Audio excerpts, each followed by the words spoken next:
স্থানীয় সরকার নির্বাচনে থাকবে না দলীয় প্রতীক, সিদ্ধান্ত উপদেষ্টা পরিষদের।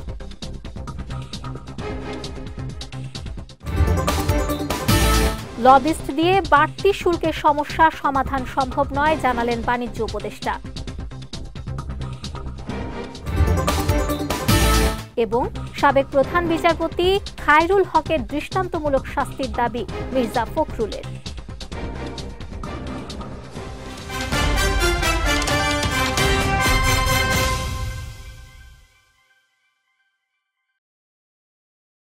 আসসালামু আলাইকুম। পুষ্টি চা নিবেদিত বিজয় রাতের সংবাদে আমন্ত্রণ জানাচ্ছি আমি নুসরাত আহমেদ। শুনছিলেন শিরোনাম, এবারে বিস্তারিত। স্থানীয় সরকার নির্বাচনে থাকছে না দলীয় প্রতীক। আজ উপদেষ্টা পরিষদের বৈঠকে স্থানীয় সরকার বিভাগ কর্তৃক উত্থাপিত এ সংক্রান্ত 4টি আইনের সংশোধনী অনুমোদন করা হয়েছে। এছাড়া মাইলস্টোন স্কুল অ্যান্ড কলেজে মর্মান্তিক বিমান দুর্ঘটনায় নিহত 2 শিক্ষিকা মাহরিন চৌধুরী ও মাসুকা বেগমকে রাষ্ট্রীয় সম্মাননা প্রদানেরও সিদ্ধান্ত নিয়েছে উপদেষ্টা পরিষদ। বৈঠকের শুরুতে বিমান দুর্ঘটনায় নিহতদের স্মরণে শোক প্রস্তাব গ্রহণ করা হয়। পাশাপাশি নিহতদের প্রতি সম্মান জানিয়ে 1 মিনিট নীরবতাও পালন করে উপদেষ্টা পরিষদ। এরপর তাদের রুহের মাগফিরাত কামনায় মোনাজাত করা হয়। মর্মান্তিক এই দুর্ঘটনায় নিহতদের পরিবার এবং আহতদের চিকিৎসায় সরকারের পক্ষ থেকে প্রয়োজনীয় সহায়তার সিদ্ধান্ত নেওয়া হয়। আর এটি নিশ্চিতে শিক্ষা মন্ত্রণালয় স্কুল কর্তৃপক্ষের সঙ্গে আলোচনা করবে বলেও জানানো হয়।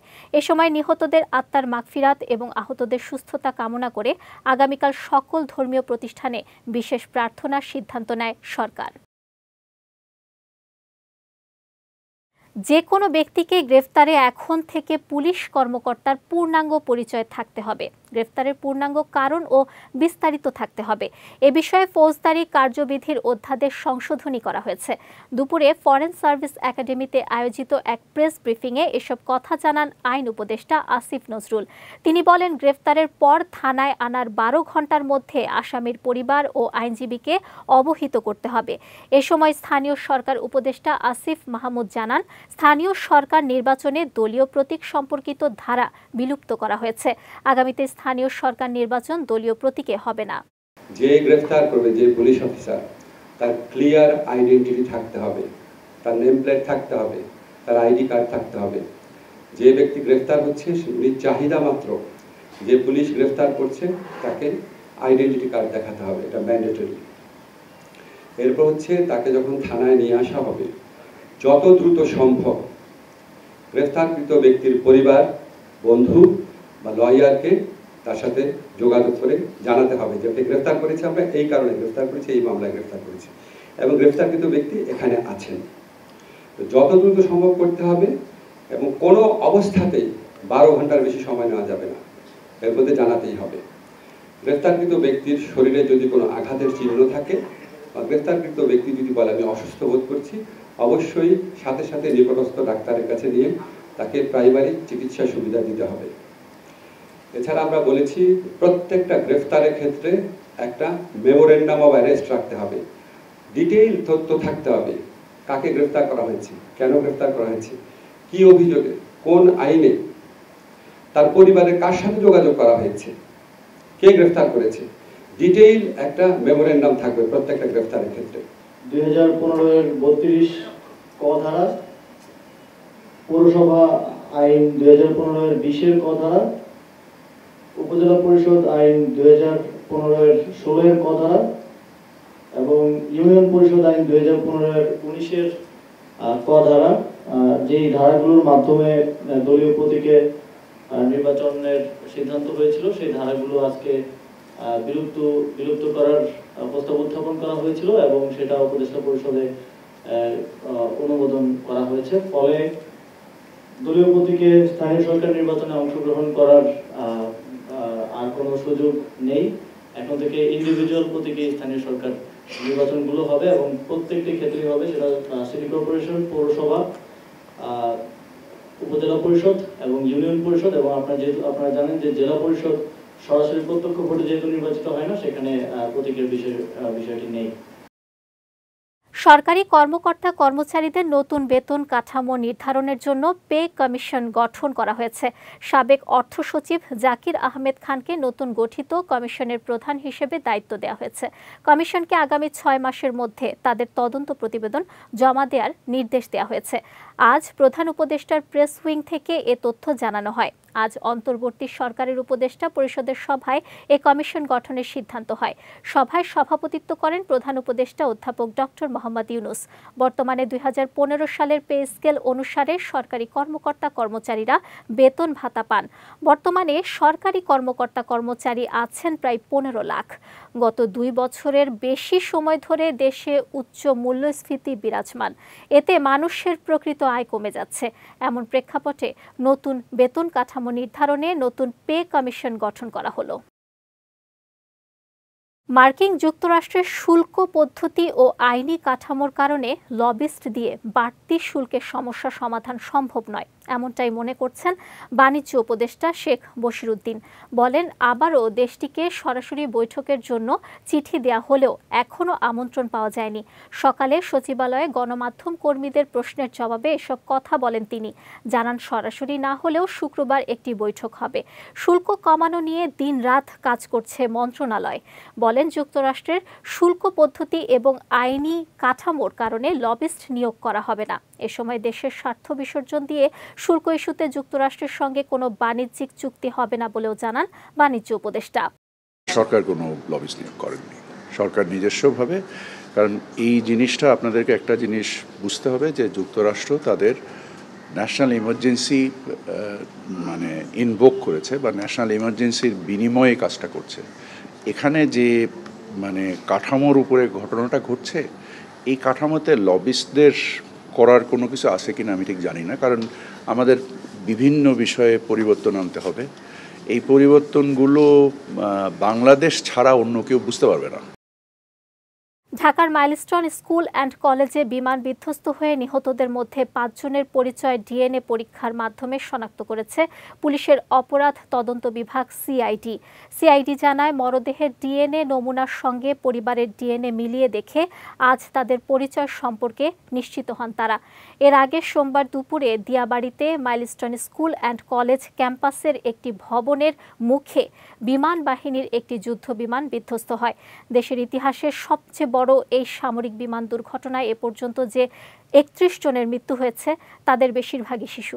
নিহতদের মধ্যে 6 জনের পোড়া মরদেহ শনাক্ত করা সম্ভব না হওয়ায় ডিএনএ পরীক্ষার জন্য নিখোঁজ পরিবারের সদস্যদের যোগাযোগ করতে বলা হয়েছিল। এর মধ্যে 5 জনের পরিচয় শনাক্তের কথা জানালো সিআইডি। গ্রেফতার হওয়া সাবেক প্রধান বিচারপতি খায়রুল হকের দৃষ্টান্তমূলক শাস্তি দাবি করেছেন বিএনপি মহাসচিব মির্জা ফখরুল ইসলাম আলমগীর। দুপুরে গুলশানে বিএনপি চেয়ারপারসনের কার্যালয়ে এক জরুরি সংবাদ সম্মেলনে তিনি এ দাবি জানান। বলেন, তত্ত্বাবধায়ক সরকার নিয়ে সাবেক প্রধান বিচারপতি খায়রুল হকের দেয়া রায় রাষ্ট্রবিরোধী ছিল। দেশের সকল রাজনৈতিক সংকটের জন্য এটি দায়ী।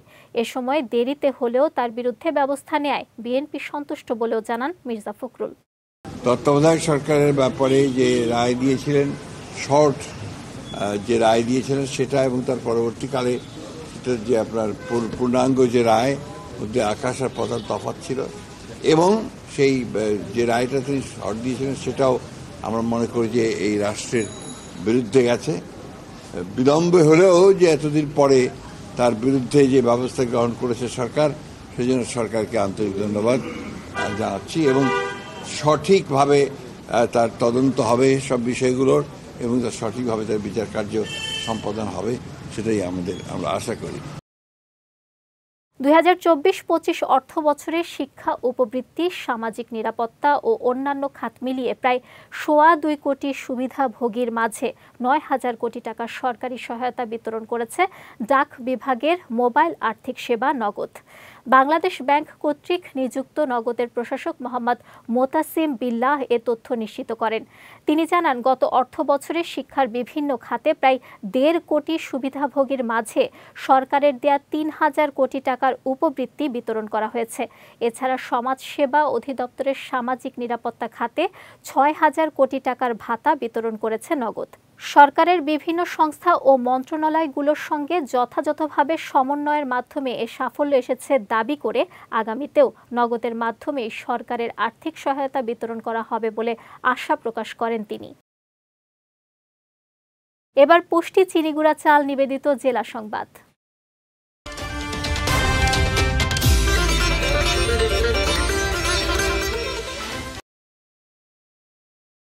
আগামী 5 আগস্টের আগে জুলাই সনদ ও ঘোষণাপত্রের দাবি আদায় করা হবে বলে জানিয়েছেন জাতীয় নাগরিক পার্টি এনসিপির আহ্বায়ক নাহিদ ইসলাম। আজ ব্রাহ্মণবাড়িয়া পৌর মুক্ত মঞ্চে এনসিপির উদ্যোগে জুলাই পদযাত্রার এক সভায় এ কথা জানান তিনি।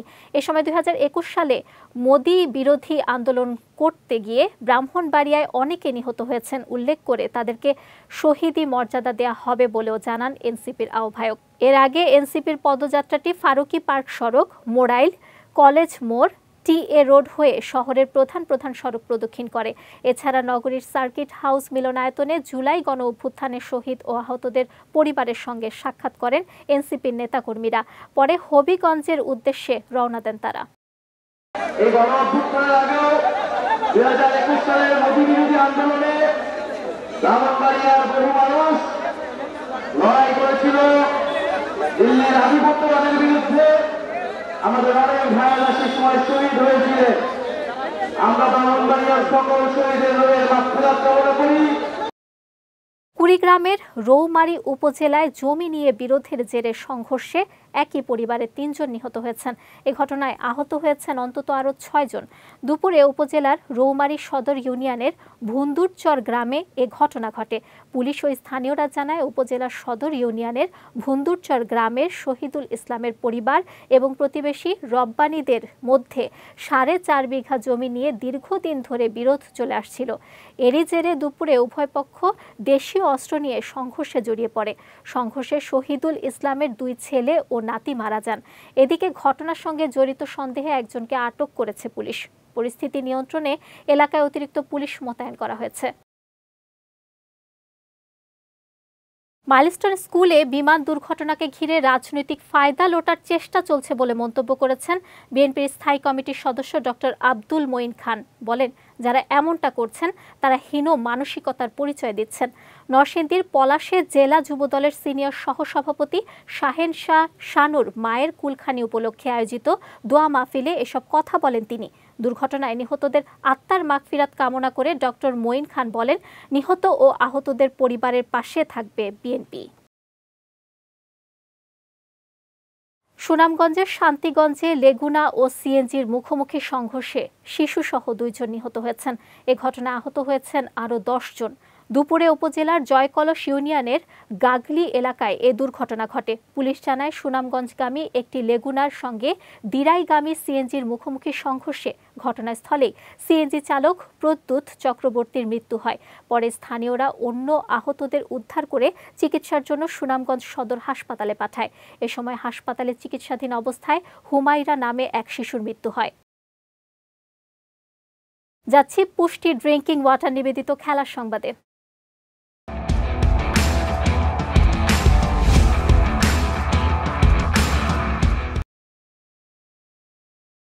আসন্ন টি-20 বিশ্বকাপের প্রস্তুতি হিসেবে ত্রিদেশীয় সিরিজ আয়োজনের কথা মাথায় রেখে তৃতীয় দল হিসেবে বাংলাদেশকে চায় স্বাগতিক পাকিস্তান। তবে এ বিষয়ে এখনও আনুষ্ঠানিক প্রস্তাব না এলেও এ নিয়ে আগ্রহ প্রকাশ করেছে পিসিবি। এছাড়া পিসিবি চেয়ারম্যান মোহসিন নাকভির এই সিরিজ নিয়ে বিসিবি সভাপতি আমিনুল ইসলাম বুলবুলের সঙ্গে আলোচনা হওয়ার সম্ভাবনা রয়েছে বলেও নিশ্চিত করেছে বিভিন্ন গণমাধ্যম। মূলত 2026-এর ফেব্রুয়ারির প্রথম সপ্তাহে পাকিস্তান সফরে 3 ম্যাচের টি-20 সিরিজ খেলার কথা রয়েছে অস্ট্রেলিয়ার। এই দ্বিপাক্ষিক সিরিজকে আরও প্রতিদ্বন্দ্বিতাপূর্ণ এবং বিশ্বকাপের প্রস্তুতি জোরালো করতেই ত্রিদেশীয় সিরিজের রূপ দেওয়ার প্রস্তাব এসেছে পাকিস্তান ও অস্ট্রেলিয়ার পক্ষ থেকে। এদিকে সিরিজটির আয়োজন করা হলে বাংলাদেশের বিশ্বকাপ প্রস্তুতির ঘাটতি অনেকটাই পূরণ হবে বলে মনে করছেন বিসিবির কর্মকর্তারা। আগামী 3 থেকে 9 সেপ্টেম্বর ভিয়েতনামে এএফসি অনূর্ধ্ব 23 টুর্নামেন্টের বাছাই পর্ব খেলবে বাংলাদেশ। এর আগে বাহরাইনে 2টি প্রস্তুতি ম্যাচ খেলবে তারা। বিষয়টি নিশ্চিত করে বাংলাদেশ ফুটবল ফেডারেশন বাফুফে জানিয়েছে, এএফসি অনূর্ধ্ব 23 বাছাই পর্বে বাংলাদেশের গ্রুপে রয়েছে ভিয়েতনাম, ইয়েমেন ও সিঙ্গাপুর। বাছাইয়ে 11 গ্রুপ চ্যাম্পিয়নের পাশাপাশি 4 সেরা রানার্স আপ দল মূল পর্বে খেলার সুযোগ পাবে। আগামী 18 ও 22 আগস্ট বাহরাইন অনূর্ধ্ব 23 দলের সঙ্গে বাংলাদেশের খেলা অনুষ্ঠিত হবে। এদিকে কন্ডিশনের সঙ্গে মানিয়ে নিতে 5 দিন আগে বাংলাদেশ দলকে ভিয়েতনামে পাঠাবে বাফুফে। এর আগে ইন্দোনেশিয়ায় ফিফার একটি প্রোগ্রাম থেকে দেশে ফেরার পর অনূর্ধ্ব 23 দলের ক্যাম্প শুরু হতে পারে বলেও জানিয়েছে সংস্থাটি। পুষ্টি চা নিবেদিত বিজয় রাতের সংবাদ শেষ করার আগে শিরোনামগুলো দেখে নিচ্ছি আরও একবার।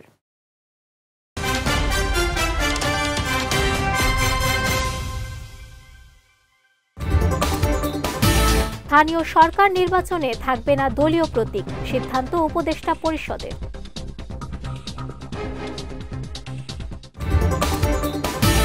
লবিস্ট দিয়ে বাড়তি শুল্কের সমস্যা সমাধান সম্ভব নয়, জানালেন বাণিজ্য উপদেষ্টা।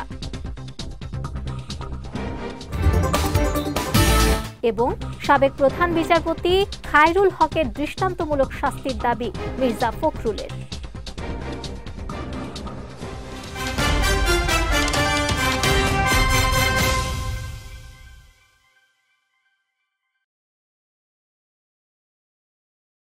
বিজয় রাতের সংবাদ শেষে আজকের মতো আমি নুসরাত আহমেদ আপনাদের কাছ থেকে বিদায় নিচ্ছি। আগামীকাল একই সময় নতুন সব খবর দেখতে চোখ রাখুন বিজয় টিভিতে। এছাড়াও আজকের বিজয় রাতের সংবাদের ভিডিও দেখতে পারেন আমাদের ইউটিউব এবং ফেসবুক পেজে। আমাদের ইউটিউব হলো youtube.com/BijoyTVOfficial এবং আমাদের ফেসবুক পেজ হলো facebook.com/BijoyTVLimited। এতক্ষণ সঙ্গে থাকার জন্য ধন্যবাদ সবাইকে।